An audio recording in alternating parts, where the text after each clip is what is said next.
an icon of my childhood died today. Sir Roger Moore died. He was my James Bond.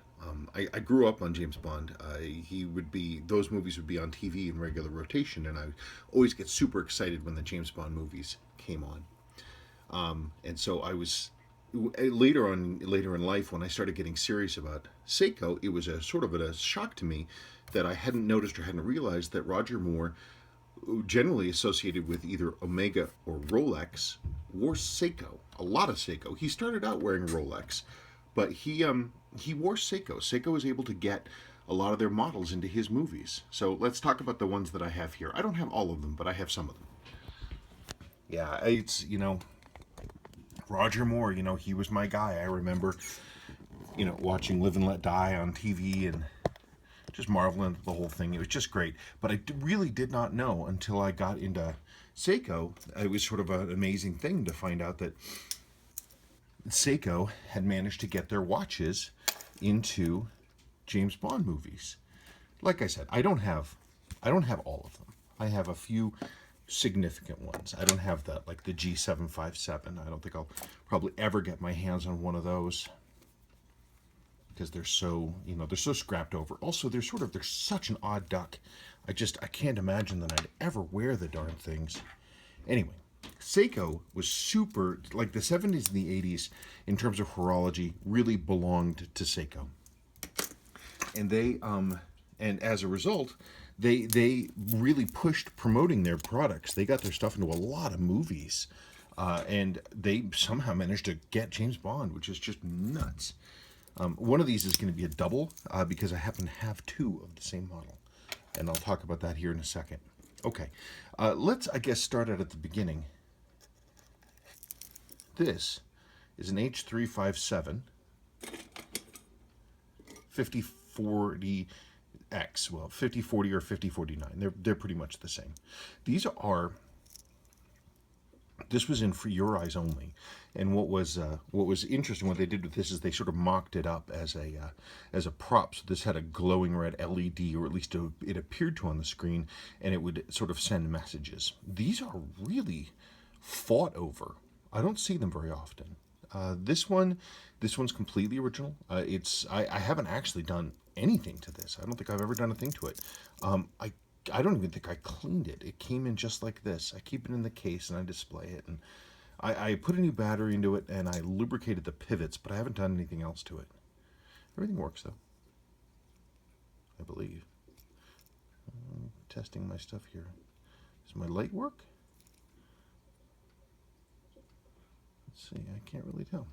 I have to test that. Battery might be getting low.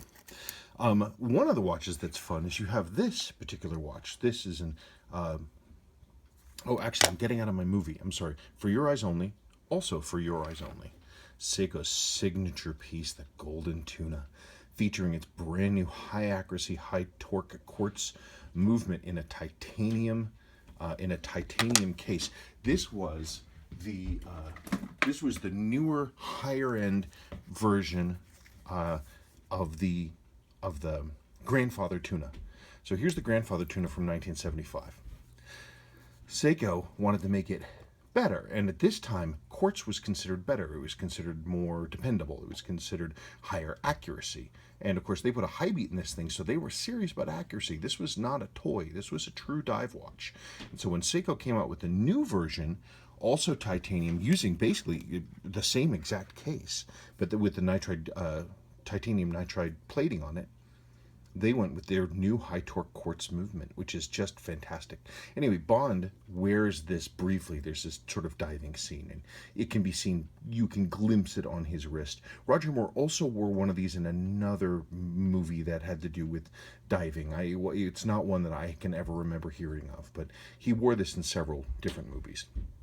They're cool. They're cool watches. Okay, so now then we come out of there and we come to sort of the height of Seiko and James Bond, which was View to a Kill. View to a Kill it was my movie. It was 1983, so it was, I was just at the right age where I could go to the movies on my own and with my friends, and we could go see James Bond, and that was all great. And so, again, I loved that movie. As cheesy as it is, and as cheesy as Roger Moore was, I loved his stuff. Anyway, this is sort of the treasure, my pride. This is a 7828 7020. These are quite rare. Crazy rare. One of these sold 2 days ago. Roger Moore was still alive. 2 days ago, one of these sold on eBay in open bidding for $631. There was no reserve on that. That's just what people felt like paying for it.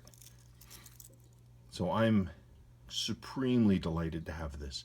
I haven't done anything to this. I only got this like a week and a half ago. And I need to actually service this one. This one needs to be serviced. It's a little gluey and it needs new seals, but it's completely original with a full-length bracelet. Very, very, very cool and elegant watch.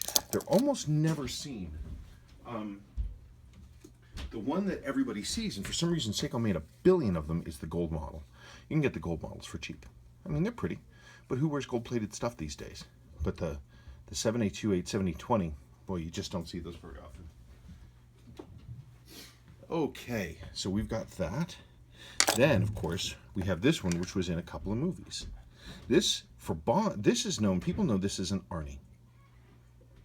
This is an Arnie, because Arnold Schwarzenegger wore his in 5 different movies. This is mine. I got this from the state of Maryland, was selling off confiscated contents of abandoned safe deposit boxes. And this was in one of them, along with a 6309 diver. Look at that case back. Look at the frosted circle on it. Isn't that amazing? I've never seen one as nice as that. And these show exactly what they're supposed to look like, right down to the orange style text. For some reason, the orange text on these sort of depth, faux depth meter things, it's always a little darker red. I've never seen one where both of these were the same. Anyway, this is my Arnie. Isn't that nice?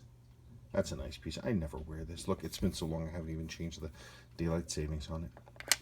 Now, the last Bond model I actually have 2 because nobody knows about these.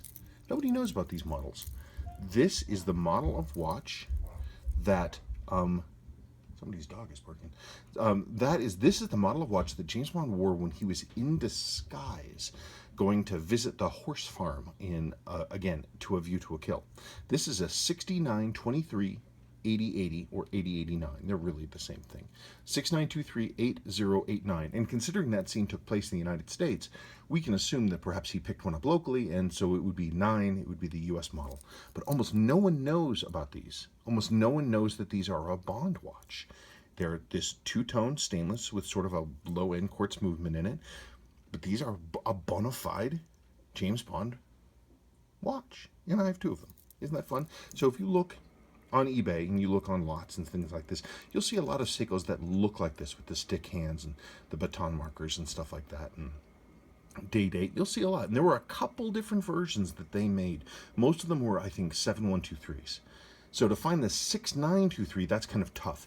Most of the time you can tell because the bracelet, the later bracelets were sort of more intricate. They had more links in them. They weren't this 3-link style. So if you see that 3-link style with a case like this, look very carefully at it. Look very carefully at it because it might be a 6923. And if it's a 2-tone 6923 like this, that is a James Bond watch. Anyway, my hat off to Sir Roger Moore. And I will certainly miss him. And I will watch my favorite Roger Moore movie, which unfortunately he did not wear a Seiko in, which is Live and Let Die. And then I think I will watch View to a Kill because it's so delightfully cheesy, and Christopher Walken and Grace Jones and all that stuff. It's a great rainy day movie, and I think we ought to give it a spin. What do you say? Okay, thank you so much for watching, and thank you, Tristano, too, for letting me post this video up on the TGV group on Facebook. And if you are not a member of that group, maybe you should go check it out. Okay, thank you so much. Bye-bye.